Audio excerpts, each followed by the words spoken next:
Magandang umaga, nandito tayo sa Quezon National Agriculture School at ako ay nag-enroll sa Driving NC2. Yan, daladala ko ang aking trainees book record. Nandito kami nagkaklase. Yan, nagtipon kami dyan at magpapaliwanag si sir. Tayo makikinig kasi tayo ay isang estudyante. Yan, habang nagpapaliwanag. Yan, mga panahong kami mag-e-exam, may exam yan. Tapos may mga recitation din. Tatanungin kami isa-isa. Yan, ang practical. Atras abante, atras abante.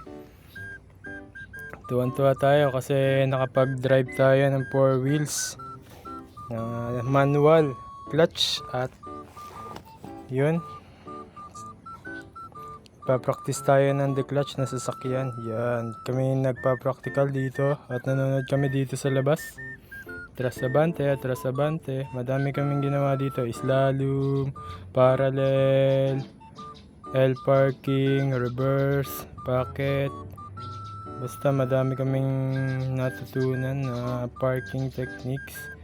Minsan nakaka-count pero kasama yun sa buhay at kalakasan kasi di naman tayo perfect. May mga blind spot tayo at may mga pagkakamali tayo na hindi natin alam. Yung mga anong side mirror, yun ang pinaka malupit na pagkakamali natin kasi hindi natin kita yung paligid kaya malamang makakon yun. Yan, kitang kita naman sa ating mga ngiti na ang tuwa natin at tayo nakapag-drive ng 4 wheels at ito, uwi na.